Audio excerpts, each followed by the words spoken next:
Dari sini kita tahu pentingnya kita bertaubat kepada Allah Subhanahu wa taala. Karena kita ingin menghilangkan sumber problem kita. Problem kita ini apapun, tingkat RT, tingkat lurah, kelurahan, tingkat kabupaten, tingkat nasional, tingkat dunia, semuanya masalah dosa. Semuanya masalah dosa. Karena dosa-dosa yang kita lakukan maka kita mendapati banyak kesulitan. Oleh karenanya di antara solusi yang terbaik agar kita bisa terhindar dari itu semua, maka kita harus banyak beristighfar dan harus banyak bertobat kepada Allah Subhanahu wa taala. Lihatlah Nabi sallallahu alaihi wasallam berkata, "Wahai manusia sekalian, istaghfiru rabbakum wa tubu ilaihi." Beristighfarlah kepada Rabb kalian dan bertobatlah kepadanya. Fa inni astaghfirullah wa atubu ilaihi fil yaumi akthar min 70 marrah. Sungguhnya aku ini setiap hari beristighfar dan bertobat kepada Allah lebih dari 70 kali.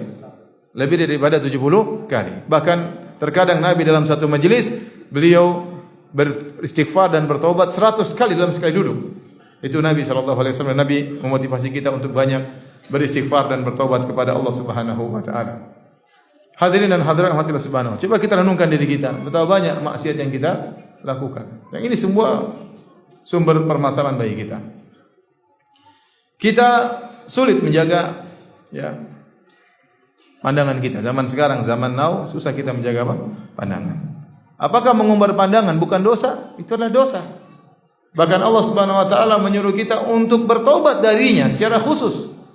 Allah mengatakan kullil mu'minina yaghuddu min absarihim wa yahfadhu furujahum. Wahai orang yang beriman, tundukkanlah pandangan kalian, jagalah kemaluan kalian. Wa kullil mu'minati yaghuddna min absarihinna. Katakanlah kepada wanita, tundukkanlah pandangan kalian. Di akhir ayat kata Allah, wa tubu ilallahi jami'an ayyuhal mu'minun la'allakum tuflihun. Bertobatlah kalian seluruhnya wahai orang yang beriman agar kalian menang, agar kalian bahagia, agar kalian beruntung.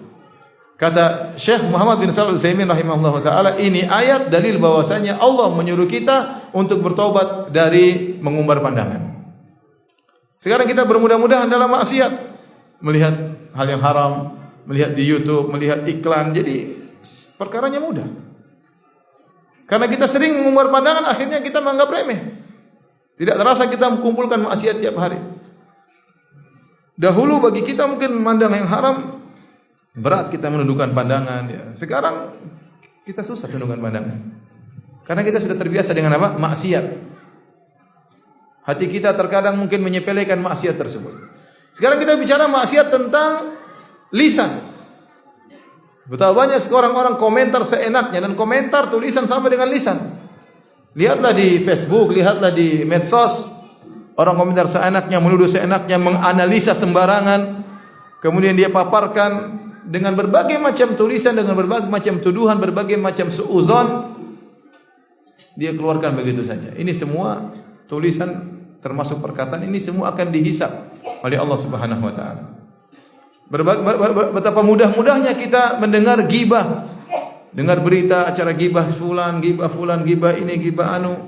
Jadi hal yang terbiasa. Oleh karenanya Nabi sallallahu alaihi wasallam pernah datang kepada Ahlul Baqi, yang makna sabda Nabi sallallahu alaihi wasallam, Nabi mengatakan kalian beruntung sudah meninggal. Datang fitnah-fitnah setelah kalian meninggal dunia. Nenek moyang kita yang meninggal 50 tahun yang lalu, orang tua kita, nenek moyang kita 100 tahun lalu, mereka tidak menemukan fitnah-fitnah yang kita dapatkan sekarang. Yang seorang mudah sekali bermaksiat dengan adanya sarana teknologi, internet, HP dan yang lainnya. Kalau dahulu orang dalam rumah sudah dia tidak bermaksiat. Sekarang orang dalam rumah dia bawa HP-nya, sumber maksiatnya, semua dia bisa lihat segalanya di HP. Dia bisa ganggu istri orang, dia bisa lihat istri orang, dia bisa lihat maksiat, dia bisa ingin lihat apa yang dia kehendaki. Dalam rumah, tidak usah keluar rumah. Dulu orang dalam rumah selamat, sekarang dalam rumah terkadang lebih berbahaya. Sendirian gak ada yang lihat, maka dia berfantasi, dia berkelana ke sana kemari, dia tidak jaga pandangannya, dia tidak jaga telinganya, dia tidak menjaga tulisannya dan lisannya. Jadi siapa yang menjamin dirinya tidak berdosa? Kita tiap hari apa? Berdosa. Kita tiap hari berdosa.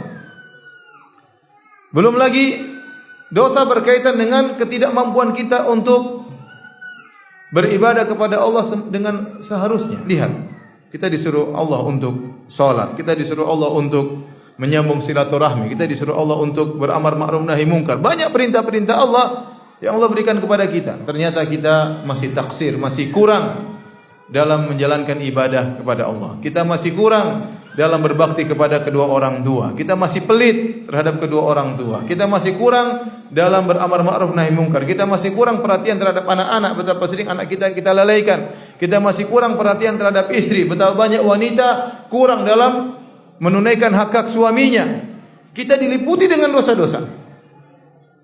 Tidak bisa menjalankan perintah Allah dengan semestinya. Di sisi yang lain kita juga diliputi dari dosa-dosa karena kita kurang bersyukur. Kurang bersyukur kepada Allah Subhanahu wa taala. Terlalu banyak nikmat yang Allah berikan kepada kita, kita tidak bisa mensyukuri dengan semestinya. Makanya para ulama menyebutkan di antara faedah kenapa kalau kita habis buang air keluar dari toilet kita mengatakan ghufranaka. Ya Allah ampunanmu. Di antaranya kata para ulama karena kita mengakui dosa kita tidak pandai bersyukur kepada Allah. Sungguhnya kita bisa buang hajat itu nikmat dari Allah Subhanahu wa taala. Seandainya perut kita ditahan, kita tidak bisa buang angin, tidak bisa buang hajat, maka itu seorang akan tersiksa dengan penyakit tersebut.